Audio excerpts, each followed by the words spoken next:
Breaking news, breaking news, breaking news.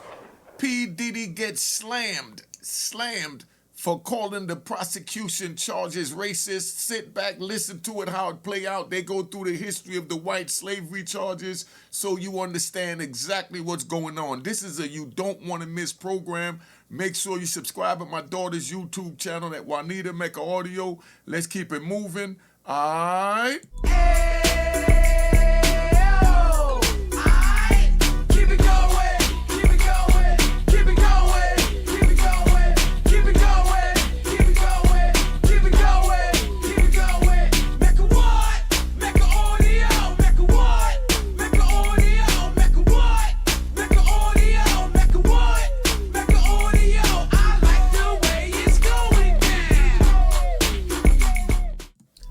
You know what it is, Unique Mecca Audio, man. This one right here is about the Fed slam P. Diddy for calling the prosecution charges racist. This is Jesse Weber, Law and Crime, breaking it down. You really need to hear this. They got documents and everything to support what we're doing. Let's get this thing moving. All right. There's a big issue to talk about when it comes to Sean Diddy Combs' upcoming criminal trial, currently scheduled for May 5th, 2025. The question is, will the jury hear all three charges against him? Will the court throw out one of his charges, a charge that carries up to 10 years in federal prison? Why do I say that? Because the government has just responded to Combs' motion to toss out count 3 in the indictment, because essentially Combs has argued that it is built out of racism. Yes, that is an argument that is being put forward. So y'all put in the comments, do y'all think before you hear this program, y'all gonna be the jury right now? Do y'all think before you hear this program that these charges could be built out of racism, or you think Diddy's just grabbing straws? Put it in the comments. And before I even get into the government's recent response to this, and I'll give you my opinion at the end about how I think this is all going to shake up, I have to briefly take you back to what Combs argued in a motion from last month.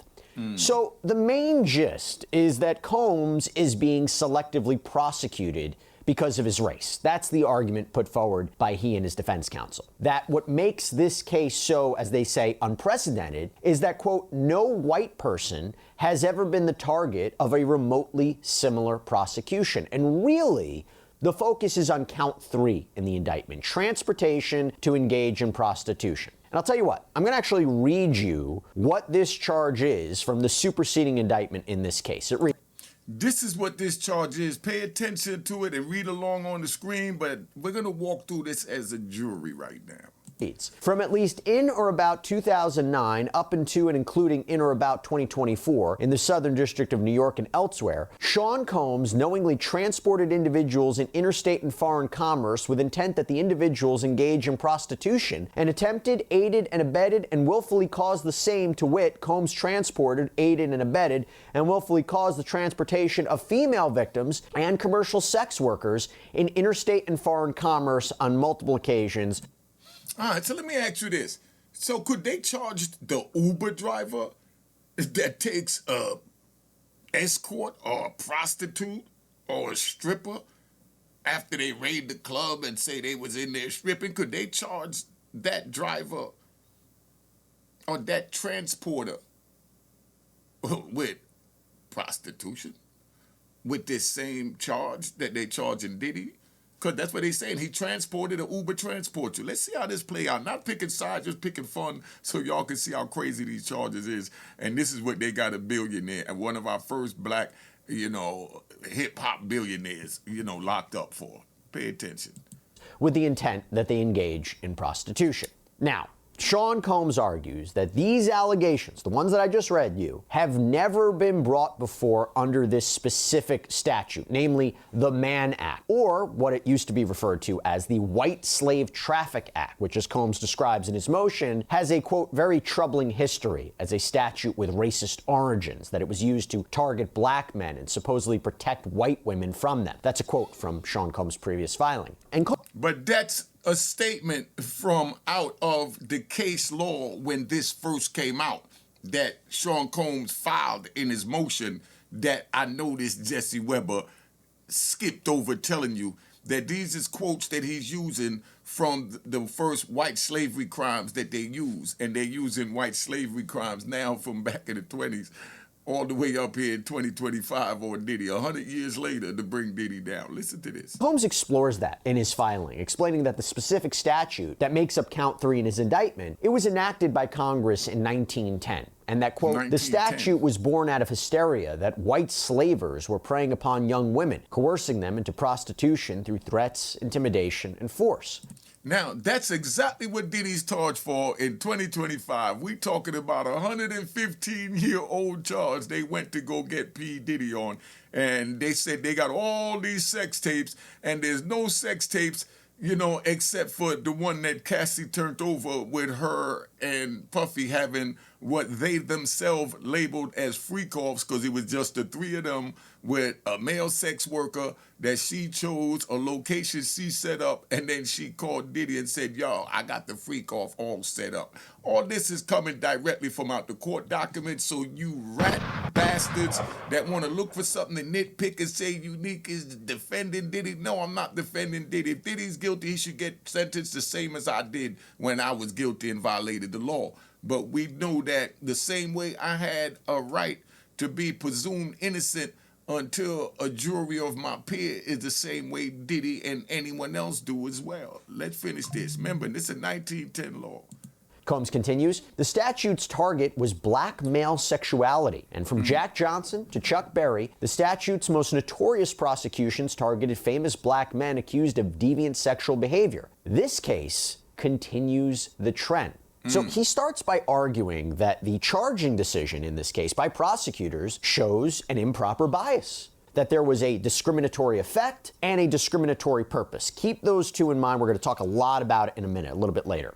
And he argues that the use of escorts, that's common in America today, and that the actual service at issue in this case is a legitimate business. And although the name is redacted in his filing, he says this is widely known, it is widely popularized, this service. And he points out, by the way, that neither that service nor its CEO, nor the escorts have ever been targeted by federal prosecutors in the Southern District before. They're not being criminally charged. And yet, he argues, no other person, including no white person, has ever been prosecuted under this act for hiring male escorts from another state. But could that be racist, being that no other white person was ever charged under this statute? It's always famous black men that was trying to bring down.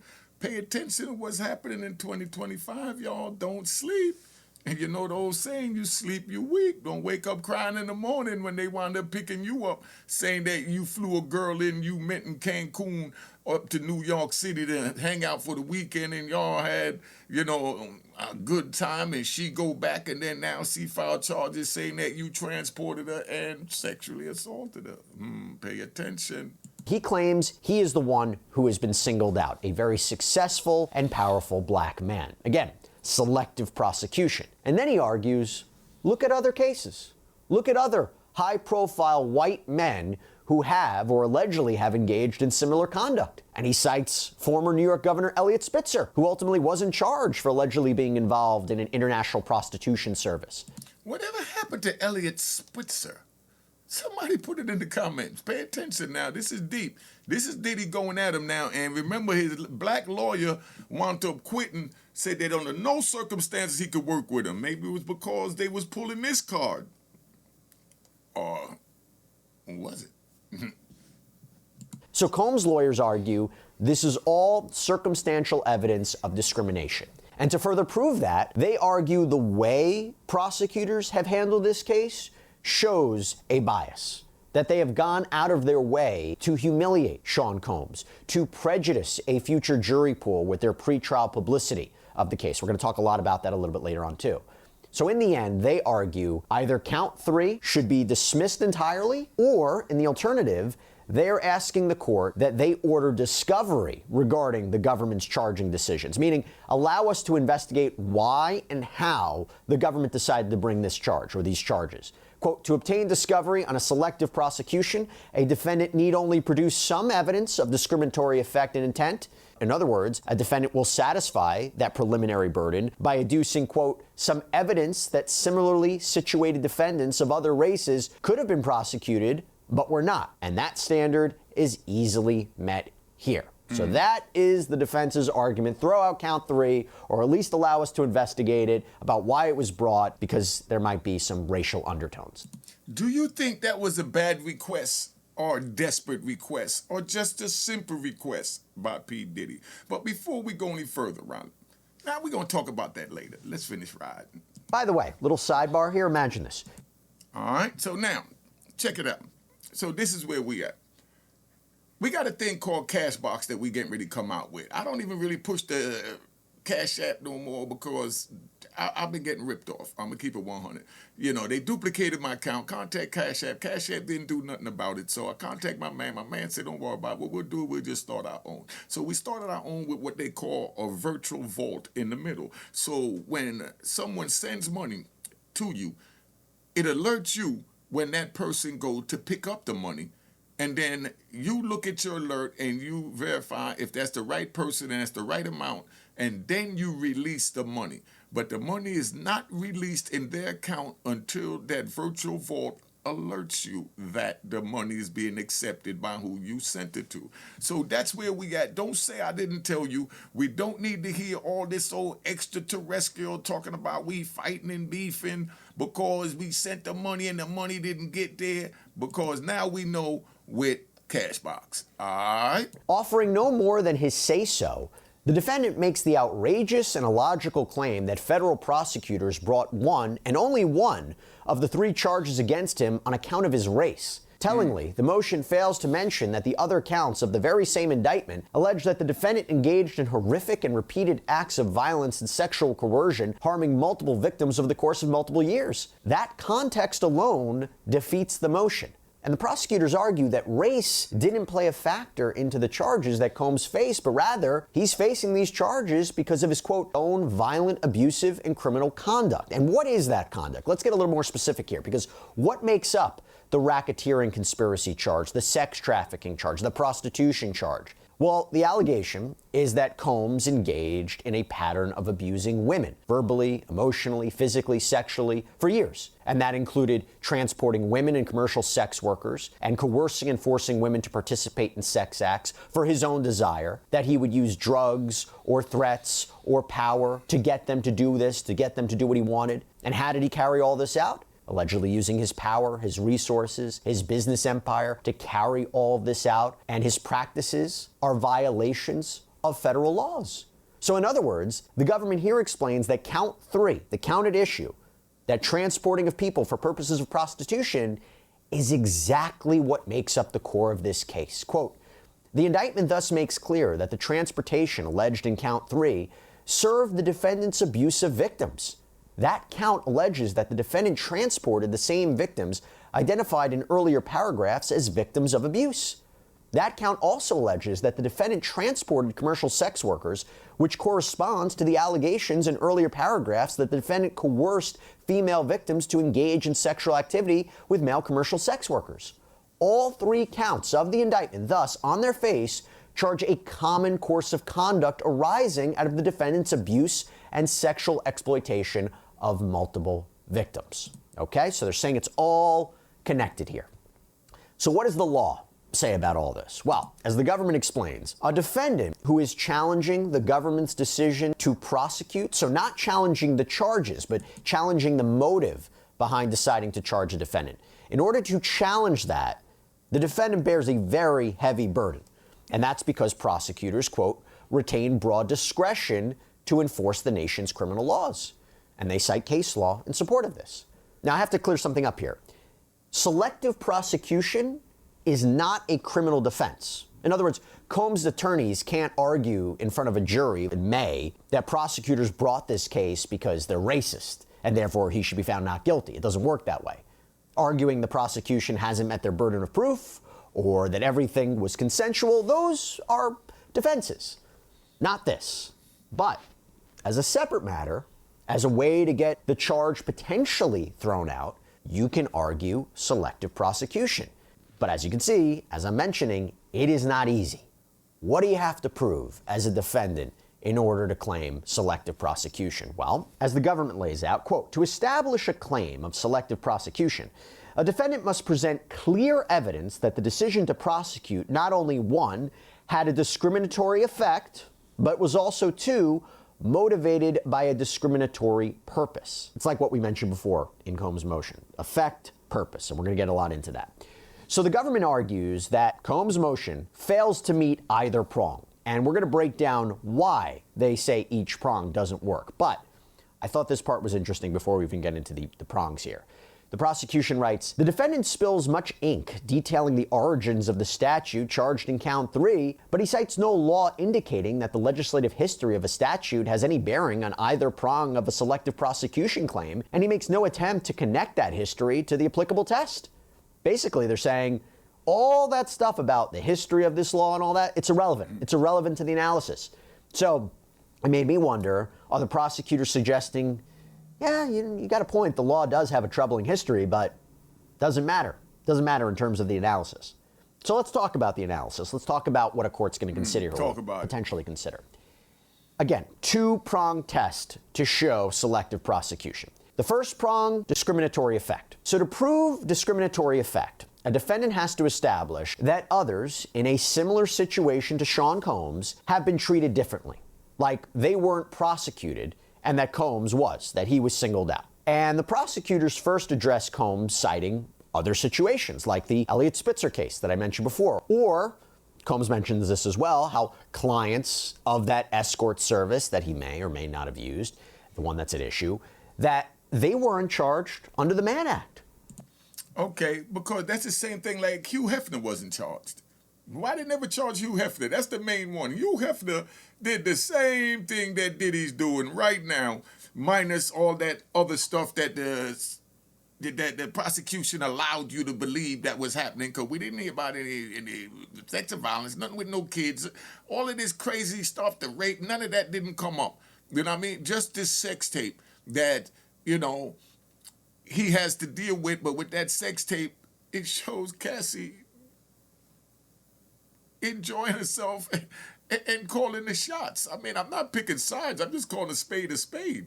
I mean, but this is just how stupid it is. And now they're going down the road as far as saying that you're charging me on the racist statute. You only charging me because I'm black. You put this in place because the black men back in the days when they first started getting power, white women was going to them, and you were scared that, like Jack Johnson took the white girl across state lines, so they charged him with white slavery because he took a white woman across state line. But why is it called white slavery instead of just, slavery? Huh? Because if you took a white woman, are they considering Cassie as a white woman? Or it don't matter in 2025. I don't know. Let's get back to Jesse. And then also, Sean Combs referenced this, the scandal surrounding Jerry Falwell Jr., who allegedly had another man have sex with his wife as he watched. And again, those are similar allegations that are made about Combs, that he brought people into his sexual relationships and all that. So did they charge him? That's what the question is. So Combs cites that one for the idea that couples sometimes have a third party join them, and that's not a crime. That's not a crime that's been prosecuted. So prosecutors looked at all that and they say, none of these people are in the same situation or facing the same kind of allegations as Sean Combs. They don't have the same kind of aggravating factors like in Sean Combs' criminal case. So first, prosecutors explain how Combs is accused of sex trafficking multiple victims through force, fraud, and or coercion, and coercing them into commercial sex acts, including with male escorts. Well, where's the force?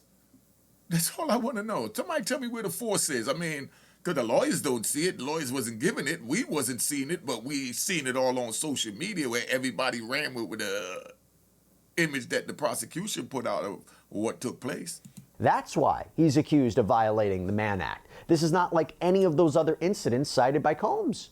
Second, they argue Combs carried out the transportation of victims by using force, fraud, and or coercion in order to cause those victims to engage in commercial sex acts, and that this was all part of a larger, broader pattern of racketeering activity. So who else is involved other than Diddy and Cassie?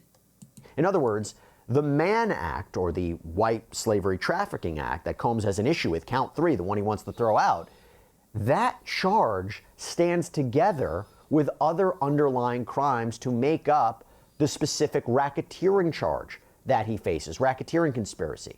And racketeering conspiracy, what Combs is facing, is that there was an agreement to further a criminal enterprise.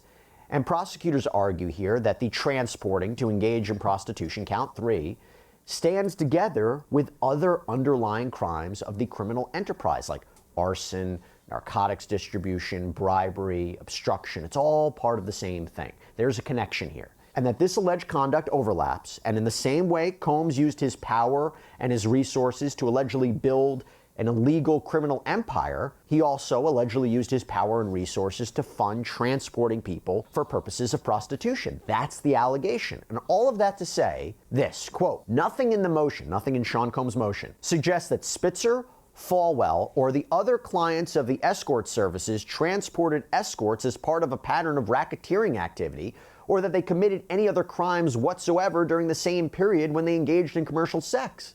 That distinction further widens the already vast distance between the defendant's conduct and the examples he raises in his motion.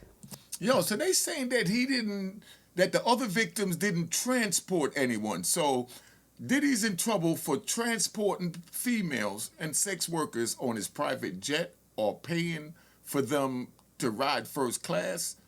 He violated the Transportation Act. So then how did these people get here?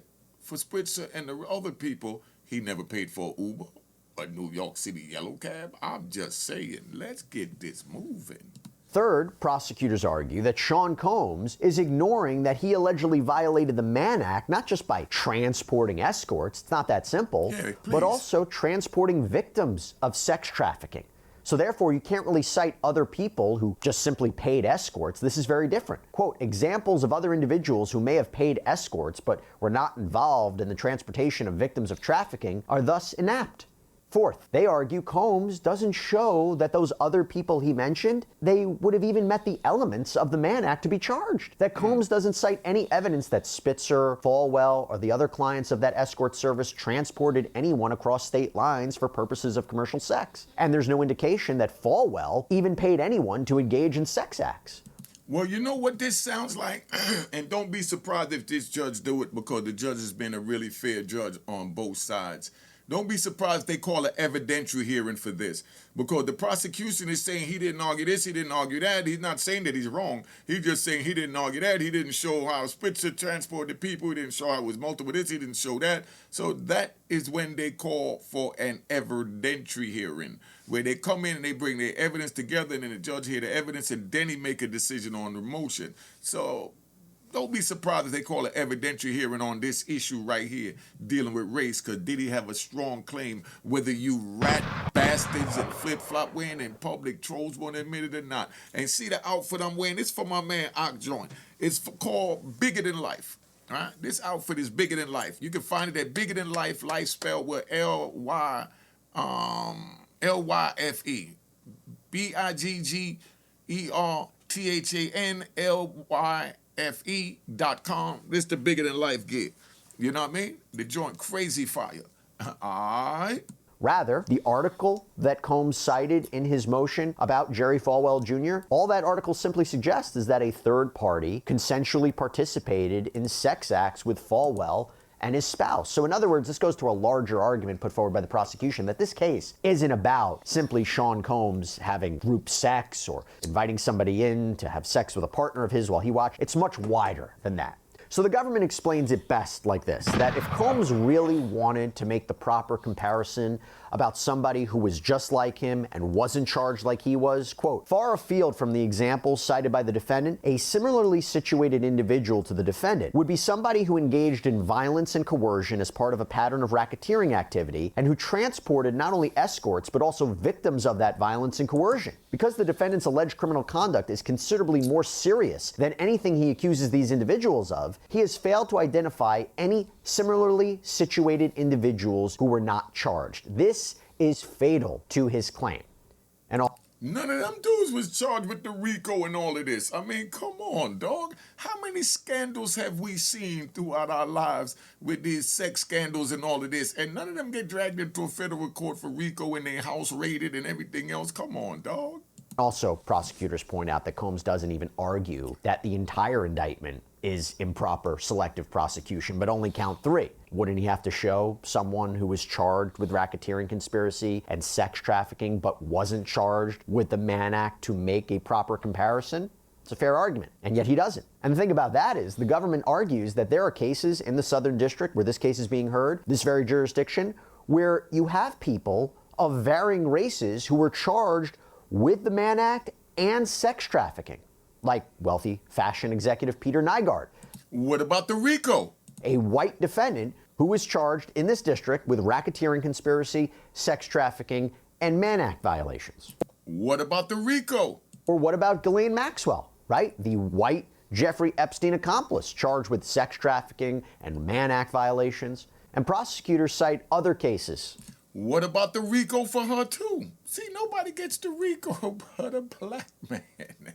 And they bypassing that. They think we can't see this. From this district where someone is charged with both Mann Act and sex trafficking violations and using the Mann Act to prosecute those who are accused of sexual abuse. This is the first time they charge anybody with a RICO for having sex. Just pay attention to that. So that's all they need to hammer on. No one has been charged. Well, drop the RICO and let's just go with these other charges. That's all they need to tell them. No one else got the RICO, and that's what this charge is about, selective prosecution. You selected to charge me with the RICO. So in other words, this is all routine. It's not about Sean Combs' race. It's not about selective prosecution. It is routine where there are aggravating factors like prosecutors claim there are in Sean Combs' case.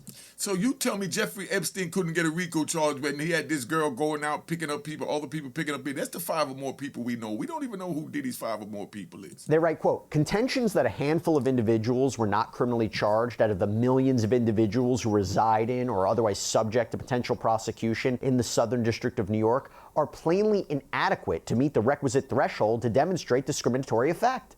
And they cite a case that apparently held, quote, in the absence of evidence demonstrating how many individuals the Southern District of New York prosecutor knowingly failed to prosecute, we cannot say that the district court exceeded its allowable discretion in finding that the defendant did not present some evidence of having been singled out. So in other words, quote, the defendant fails to cite even a single case in which a court has ordered discovery on selective prosecution claims based on such tenuous allegations, and the government is aware of none. So, that was all the first prong, discriminatory effect. They say he doesn't meet it. Now we move on to prong 2, discriminatory purpose. So again, this is all to show that prosecutors engaged in selective prosecution against Combs. Okay, so what do we mean by discriminatory purpose? Well, as the government explains, quote, the second required prong is discriminatory purpose, meaning the defendant must have been selected for prosecution based on such impermissible considerations as race, religion, or the desire to prevent his exercise of constitutional rights, meaning the prosecution selected to prosecute Sean Combs in bad faith. And here, prosecutors argue that Combs has failed to meet this prong as well, that he can't establish any credible evidence that count 3 resulted from a discriminatory purpose. Hold on. Let me give y'all an example. We're going to ride. We ain't take a ride all night. We're going to take a ride. Check it out, right? They had something back in the days, right, when we was moving them keys up and down the highway, right? On the turnpike, New Jersey Turnpike, they used to do something they call racial profiling. That's equivalent to in the same field as selective prosecution. They selecting you because of this and that. Now, racial profiling was, I'm driving down the street and I'm looking like this and I'm driving in a Mercedes-Benz in 1980, 1990, 1988, 90, 91, 92, before, this thing went to court. The police see you in a Mercedes-Benz dressed like a hip-hop person, dressed like a street person, and they automatically associate you as a drug dealer. They put you out the car, they put you on the ground, they handcuff you, they bring the dogs, they go through all that, and then they tell you, sorry, we didn't mean to stop you. And if you say, I'm going to sue you, then now they say that, you threatened them or you did whatever. But the whole thing was because of what they called racial profiling, because he's wearing a bucket hat, Versace glasses, and diamond chains. He's obviously got to be a drug dealer. And the police actually told the judge when they asked them, well, why did you pull Unique over? Oh, because he was wearing a bucket hat, Versace's, and chains and looked like a drug dealer. And he said, so you pulled him over because he looked like a drug dealer? And he said, yeah. They said, okay, but did you find any drugs? Yeah, okay, you found the drugs. But now, what was the reason? The reason was he looked like a drug dealer. I stopped and found the drug. They said, well, no, now we have to throw it out because you used the wrong probable cause to stop him. If it was a traffic violation, then you could stop him, and whatever you find, you could use. But if you violate the fruits of the labor, then everything gets thrown out. All right? Or as they write, quote, while the defendant slings accusations of racism throughout his motion, he identifies no actual evidence, as opposed to mere assertions that he was prosecuted because of his race. Indeed, apart from speculation and conclusory assertions, the defendant cites no evidence to make that showing, nor could he, because race played absolutely no role in the decision to charge the defendant. And then the prosecutors continue by addressing Combs' argument that, hey, I have the proof of discriminatory purpose because look at the way the prosecution has gone out of its way to humiliate me, to publicize this case. Remember that argument that I mentioned before? So the allegation that they have tried to prejudice the jury pool with pretrial publicity that, quote, plays on racist tropes, the prosecutors said, if you're referring to when the former U.S. Attorney Damian Williams held a press conference upon the arrest and indictment of Sean Combs back in September, what racist tropes are you talking about? What did he do that was so wrong? They argue that that press conference was in compliance with local Southern District Rule 23.1. That governs against lawyers making any out-of-court statement that goes beyond the public record or is not necessary to inform the public. But take a listen to what Damian Williams had to say. This is a sample. When Combs didn't get his way, he was violent, and he subjected victims to physical, emotional, and verbal abuse so that they would participate in the freak-offs, and that Combs hit, kicked, threw objects at, and dragged victims, at times by their hair. On one occasion in March of 2016, that conduct was captured on video and later reported in the media. Specifically, Combs kicked, dragged, and threw a vase at a victim in a Los Angeles hotel when the victim was attempting to flee. And moreover, the prosecutors assert that that press conference and the accompanying press release by the Department of Justice, they are consistent with what they do in other cases. And they even cite the recent sex trafficking case of the White Alexander brothers, Alon, Tal, Orrin Alexander, who we have focused upon a lot here in Sidebar. And remember, Damian Williams spoke out at their press conference. As alleged, the defendants used their wealth and positions to create and facilitate opportunities to sexually assault women. This conduct, as alleged, was heinous. I stood here several months ago and made clear that this office is firmly committed to prosecuting individuals who exploit and abuse women. I meant what I said. With our law enforcement partners, this office is determined to investigate and prosecute anyone who engages in sex trafficking, no matter how powerful or wealthy or famous you may be.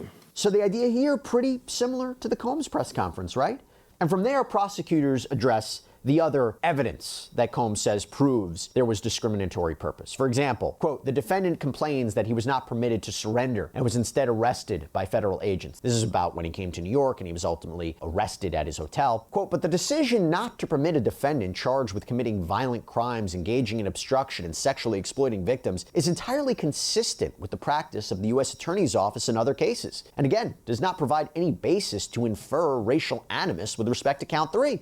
Or there's another argument that Sean Combs apparently brought up, how so much force was used when his LA and Miami properties were raided by federal agents back in March of 2024. Maybe that shows a racial animus. Well, the prosecutors respond by saying, quote, the defendant repeats his prior complaints about the manner in which search warrants were executed at his homes. That argument ignores that the warrants were executed not by the prosecutors in this case, but by law enforcement agents who are not the subject of selective prosecution claims. Setting aside that the use of force to secure a premises, especially when the crimes under investigation include violence and the items to be seized include firearms, is entirely justified, it certainly does not demonstrate discriminatory purpose when electing to charge count 3. So in the end, the prosecution argued, quote, the defendant has failed to adequately allege that there was anything unusual, let alone improper, about the charging decisions in his case. Because his allegations fall far short of the rigorous showing necessary to make out a prima facie case warranting the disclosure of discovery, much less the clear and convincing standard required for dismissal of count 3 for selective prosecution, his motion should be denied. For the reasons set forth above, the defendant's motion to dismiss count 3 should be denied. Now, my personal take, I think the government's going to win this. I do. I think that when you listen to what they have to say and you put forward this idea of such a difficult burden for the defense to overcome, to show selective prosecution, to me, it doesn't seem Combs was specific enough about how this was discriminatory, putting enough evidence to show that. I got to give him credit, though. Really interesting argument. Haven't seen this one before. We'll see which way the court goes. But again, my personal take, I think the government's going to win this one.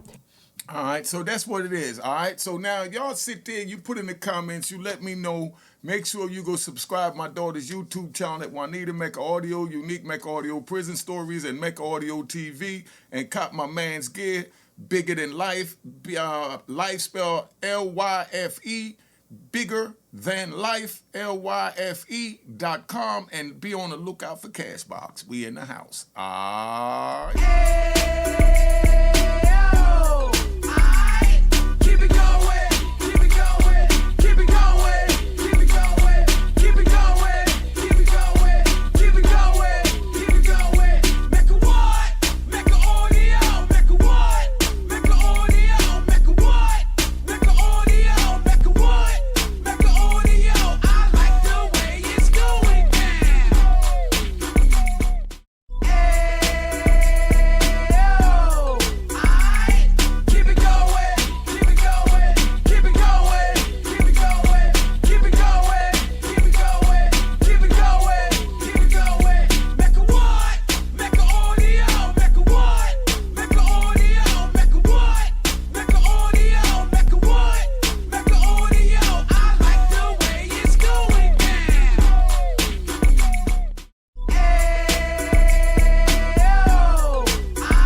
Out the can of 26, he back on the strip, getting back in the mix. What he mentions a gift. You stand up 10 toes down, and I suggest you pay attention to this.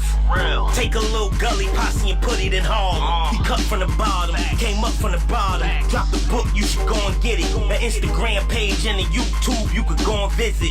Then you could consider yourself LinkedIn. Sit front row and get Jews from a kingpin. How he went through it, so you ain't gotta go do it. To not pay attention would be stupid. Talking about a man that probably put your grandfather on. Probably the reason that him and your grams got along. A man that generated millions on the block, did his time, never squilling to the cops, Mecca Audio.